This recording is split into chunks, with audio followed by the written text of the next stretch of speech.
بسم اللہ الرحمن الرحیم۔ ناظرین کرام، السلام علیکم ورحمۃ اللہ وبرکاتہ۔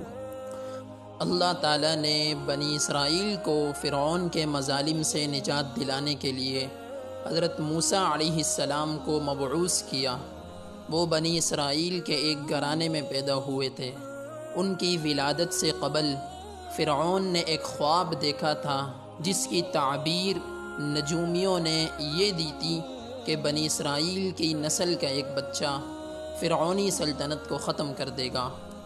فرعون نے اس بچے کی خاتمے کے لیے بہت انتظامات کیے اور بنی اسرائیل میں بہت سے نومولود بچوں کو قتل کرتا چلا گیا، مگر اللہ تعالیٰ نے حضرت موسیٰ علیہ السلام کی حفاظت کا عجیب انتظام کیا۔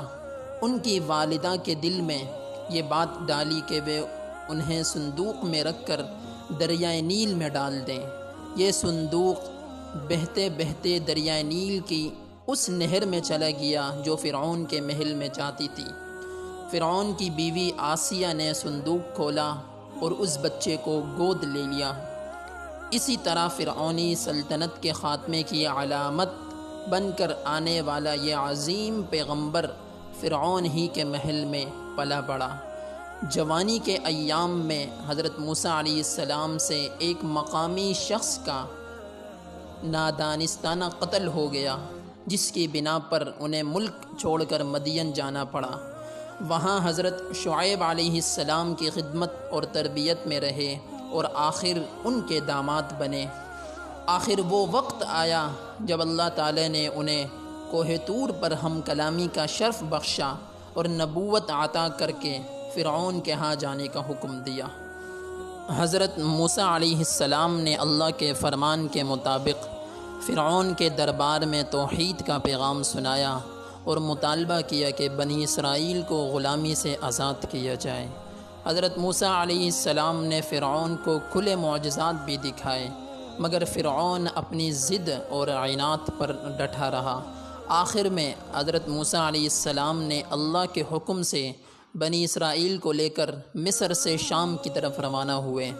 مصر اور وادی سینا کے درمیان واقع بحر قلزم کے چند میل سے موسیٰ علیہ السلام نے اپنے قوم کے ساتھ ایک معجزے کے طور پر سمندر کو عبور کیا۔ فرعون ان کا تعاقب کرتے ہوئے اسی سمندر میں غرق ہو گیا۔ فرعون سے نجات پاتے ہی بنی اسرائیل نے حضرت موسیٰ علیہ السلام کی نافرمانیاں شروع کر دی۔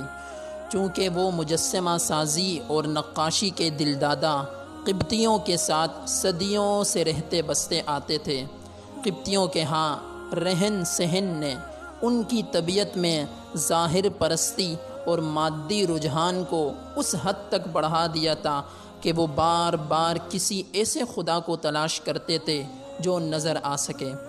بحر قلزم کے پار آ کر انہوں نے ایک قوم کو دیکھا جو بتوں کو پوجتی تھی۔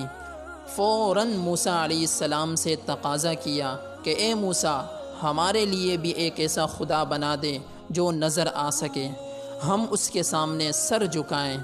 موسیٰ علیہ السلام نے غضبناک ہو کر فرمایا، اے قوم، تم بہت جاہل ہو۔ موسیٰ علیہ السلام تورات لینے کوہ طور پر گئے تو موسیٰ علیہ السلام کی عدم موجودگی میں ان قوم میں سے ایک عیار شخص جس کو سامری کہا جاتا ہے، بنی اسرائیل کو بچڑے کی عبادت پر مجبور کرنا شروع کر دیا۔ ظاہر پرستی کے مارے ہزاروں بنی اسرائیل سامری کے فریب میں آ کر مرتد ہو گئے اور پھر اس جرم کی پاداش میں قتل ہوئے۔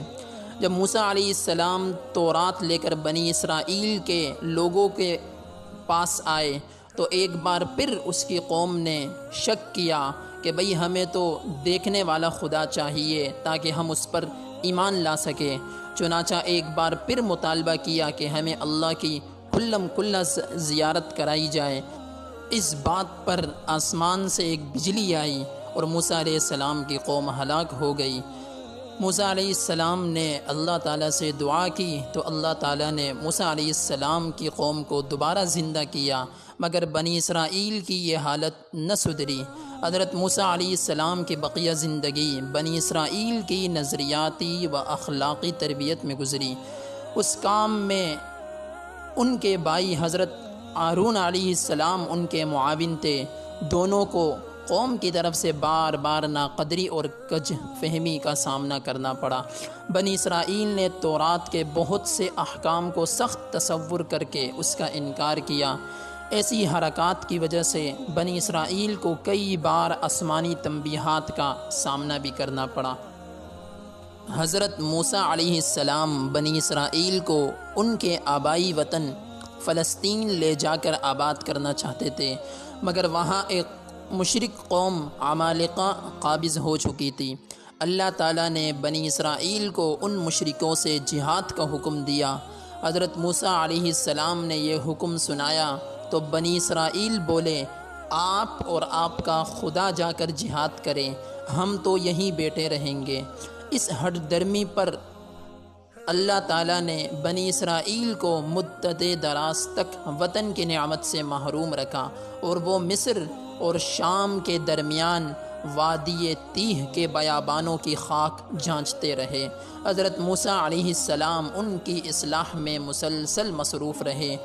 ابھی قوم کی تربیت کا کام باقی تھا کہ اسی دوران حضرت موسیٰ علیہ السلام وفات پا گئے۔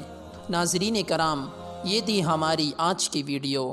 مزید ویڈیوز کو دیکھنے کے لیے ہمارے چینل کو سبسکرائب کریں۔ جزاک اللہ۔